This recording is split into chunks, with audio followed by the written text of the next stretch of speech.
Boys are strong. Girls are graceful. Boys are policemen. Girls are meter maids. Boys are doctors. Girls are nurses. Boys invent things. Girls use what boys invent. Boys build houses. Girls keep houses. And when you grow up,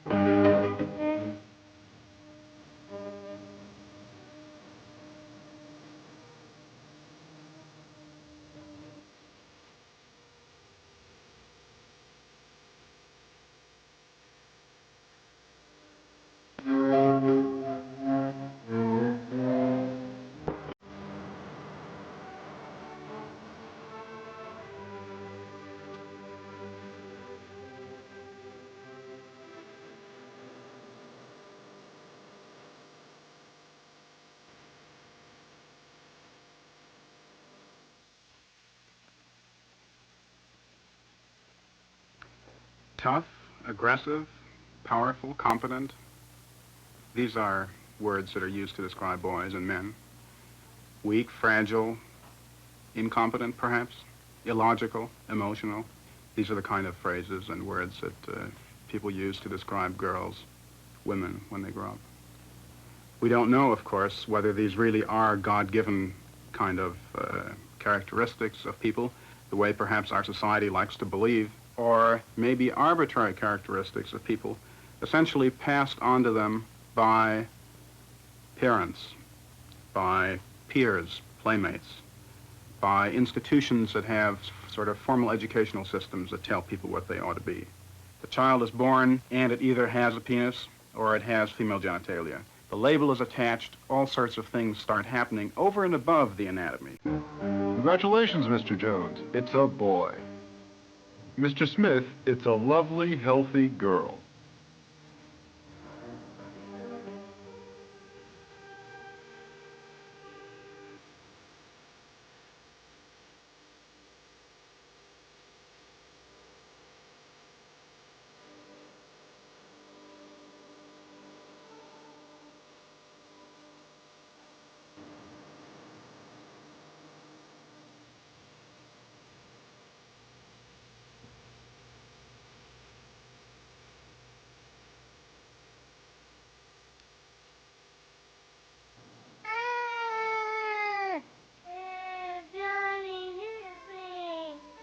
Now, Timmy, I've told you big boys don't cry.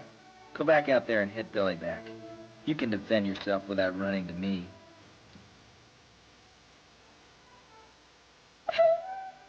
Mommy, Johnny hit me in school. There, precious. Tell Mama what that mean, nasty bully did to you.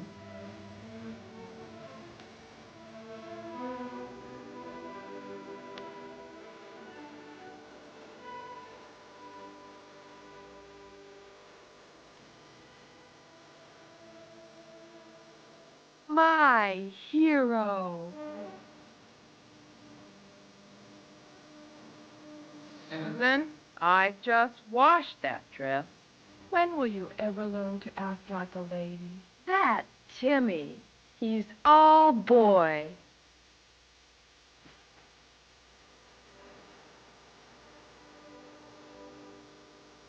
Can I try that? So silly. Let's go play with paper dolls.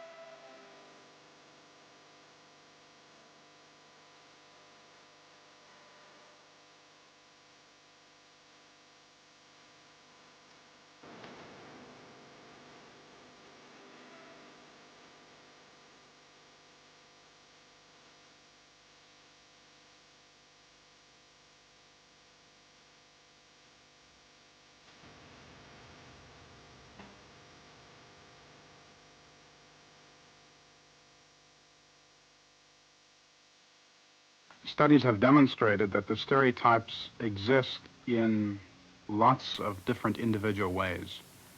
One specific example is a study in which students were asked to rate the quality of a piece of research that was attributed very unobtrusively by presenting the name of the author to either a woman or a man.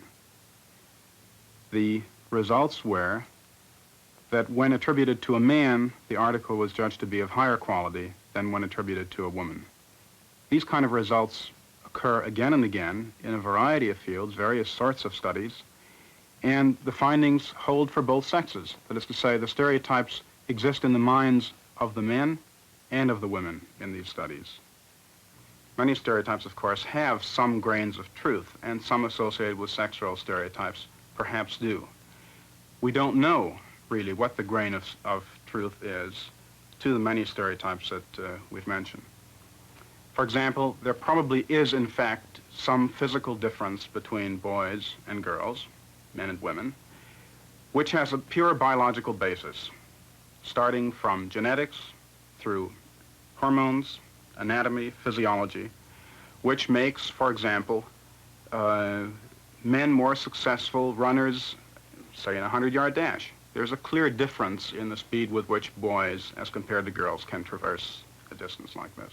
But of course, one of the important concepts growing out of sex role research is that of androgyny, namely the idea that people can take the best of the sex roles associated with women, associated with men, and combine them in a creative fashion which gives them essentially flexibility. Flexibility to act aggressively when the situation demands it, flexibility to act emotionally when the situation demands it. The only way we can really be sure to what extent stereotypes are a function of biology or environment is to assume that people are absolutely malleable. Let them grow individually, and let's see where that takes us. Richard and Carol Friedlander are typical of the increasing number of parents exploring this non-traditional concept of androgyny. Their 3-year-old son, Joshua, reflects the open attitudes of his home environment. We're making lunch. We are, that's the truth. As a child, I was taught the things around the house that one has to do for survival, like sewing on a button, or cooking my own dinner, or washing the dishes after I finished cooking, or cleaning up the bathroom after I was finished in there. And there really was no separation of the sexes in terms of that. Everybody sort of cleaned up after themselves and took care of themselves. These pancakes are just about ready. And I thought that was a very valid way to teach my own child. And that's what I've been trying to do, and I know Carol has been trying to do that. Just sort of being and not trying to separate roles and say one does this and one does that, but rather one does what has to be done. Mommy! Yeah? Where are you? What smells so good?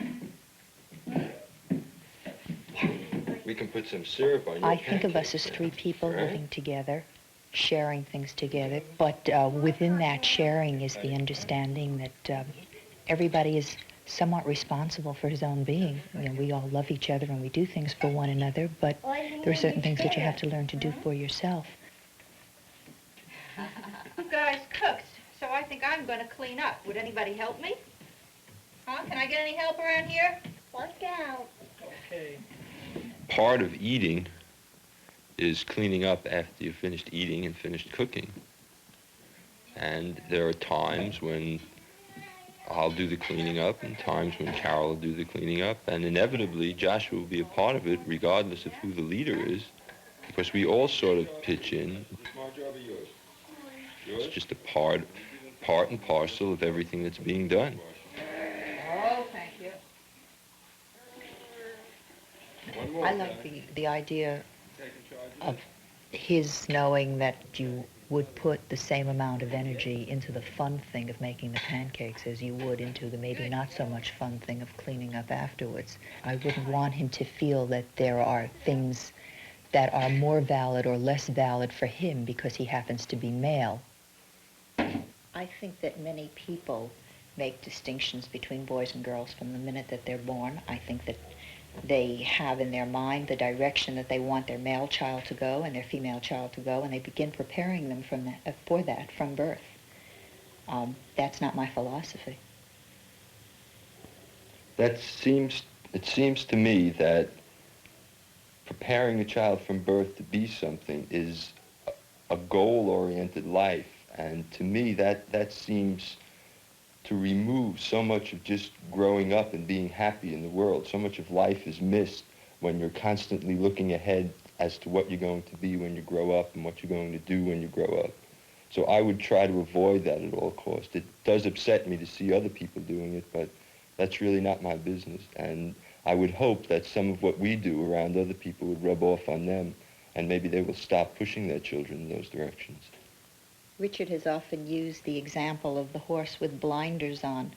When you set your sights for something and you're looking off into the distance, sometimes you miss some really lovely things along the way. And what we hope that we're doing is letting Joshua grow up without blinders on. And if he wants to move to the left or to the right of the straight ahead, I'd like to hope that we've given him the opportunity to do it. Here I am. How are you this morning? Very well, I thank you. Run away, run away. Oh, that was good. I feel secure in Joshua's relationship with his father. The most important factor in this, in my mind, is Richard. He knows that he's a man. And I think that his security in who he is will be shown to Joshua. Emotion is an important motivating factor towards doing things in life. Feeling a great love, crying when you feel the need to cry, laughing when you feel the need to laugh. I myself can't segregate these things and say one is good and one is bad. Do you want to read this with me, Josh? Right now, we don't have the proper feedback from the world to determine whether what we're doing is right or not. It just feels right and seems proper, and it's just part of being alive. Can you do another one? How about this one? Little boy, come blow your... The sheep's in the meadow. The Cows in the corn. Where is the little boy who looks after the sheep? On the haystack. Fast asleep. That's the thing.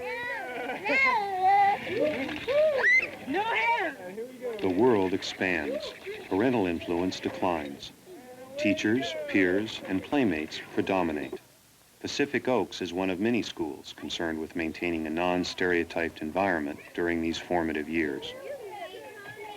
When we talk about development, we include all of the things that go to make up a child's total growth. And though we are involved in an educational setting, we are very concerned with aspects that are sometimes neglected in the education of the child. One of those in the area of emotional development has to do with how children develop their sex role identity.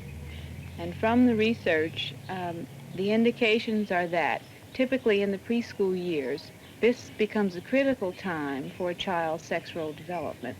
In providing experiences that are the same for boys and girls, we hope to get rid of some of the artificial differences that we once thought perhaps were significant. And through that process, discover then what really might be the important and significant differences between men and women in our particular society. Gotta push it. Forward. Feel the difference? Okay.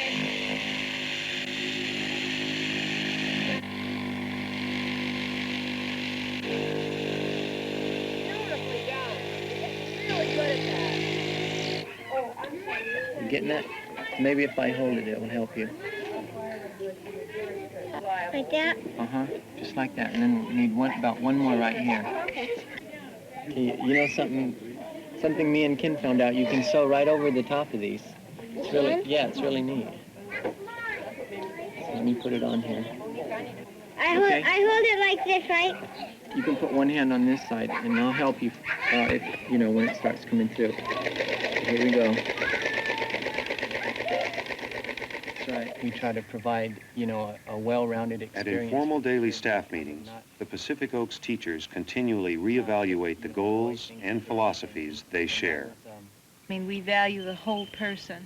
You know, really, Pat says it much better than I do. Right. That it's a celebration of the human being, you know, an environment that supports an individual arriving at their own level. I think what happens sometimes in the yards in general, and it transcends the whole thing of the sex roles, is really the formulation of helping relationships between people in general, using the term people once again, because children in the yard discover that there might be a child who could be a girl or a boy who's really able to do something, let's say at the carpentry table or somewhere else, and he or she can call upon that other person to help do that. So I think we tend not to dwell on talking about, you know, male and female roles. Rather, we tend to talk about the formulation of helping relationships between people, and I think that makes it a lot easier to deal with, especially with. It slips in every once in a Yeah, while. right. Yeah. You know, that we do a sexist trip inadvertently. Yeah, I very vividly recall an incident just recently in the group where it was time to feed the animals, and we had to go way up to the other yard to pick up the hay and the alfalfa. And I asked if I could have 2 strong boys to go with me to help. And I realized right away that I didn't need 2 strong boys, but I needed 2 strong children, because the job was, you know, something that would require a certain amount of strength, not a whole lot. But that didn't necessarily have to be boys, but that was just my mindset, that it really was the boys who were the strong ones. I think you know, this whole opening up and freeing of the roles of the adults in terms of what you can do with the kids, what you can wear, for us as teachers, is really important as a, you know, role model for the kids. You know, being able to be with the man and do kinds of typically women things, or be with the women and do, you know, kind of typically man things. As the classroom, as the school environment continues to become more and more surrogate family and extended family, as the nuclear family becomes smaller, you know, we do in fact function as parents for the children. And to have a balanced family in a school environment in terms of both, you know, men and women is important. The whole message I want to convey to children, to parents, and to staff is that all of us are people first and foremost, and we are sex second, and that our relationships are person to person, and it's not either maleness or femaleness, it's peopleness. I don't know, I just think that there's still a lot of open questions involved, and that our goal is not necessarily to make men and women the same, but the goal is more to discover what are some possible real significant differences. You remember the noodles that we had once before? Yeah. We decided we cooked some more for snack today. Is this a worm? Huh? Is this a worm? No. Remember, these are noodles. Can we throw these away? What this is for? This is for the noodles that we're going to fry. This. This. See that? We go and help Francis on the other Although side? teachers obviously have a strong influence on the school-age child, children themselves begin to exert an ever-increasing influence on each other. Pacific Oaks, as well as many secondary schools, has achieved a high measure of success in creating an atmosphere that shows children, we don't reject people who are different from the stereotypes. Neither should you. If you are a boy who wants to learn to cook, we will teach you. If you are a girl who enjoys math or science, we will encourage you. The values of these institutions filter down to the children, and they learn to accept each other as individuals. But the child must also learn how to deal with a world in which many stereotypes still abound. This person who wrote this book really didn't understand what a lot of you understand, that moms and dads can do both things. Here it says, boys are strong and girls are graceful. Oh, what do we have here? Doctor. And this picture only shows a girl being a nurse, doesn't it? But boys are nurses too, and I think the person that wrote this book didn't understand that. So a lot of things this guy didn't know. Oh, here's boys build things and girls keep house. I'm glad you're a girl, and I'm glad you're a boy. We need each other, and that is absolutely true. The experiments that our society is undertaking, both individually by families trying to rear their children in non-sexist ways, by the social movements that are going on, may turn out to be failures in the long run. That is to say, although they bring about changes, it may turn out that these changes are somehow not natural to human nature, whatever human nature is. And consequently, the next generation, the generation after that, may completely reject these ideas, may turn around and may say, we demand a differentiation. You've taken away from us cues that we consider very important. Give them back. Do not eliminate these crutches, these ideas that have straitjacketed people. They do have function. Give us some aspect of them back. My guess is that they're out of an interplay. We'll move along in one direction for a while, then we'll probably move back, and perhaps over the long run we'll find out what might be ideal for people as best we can.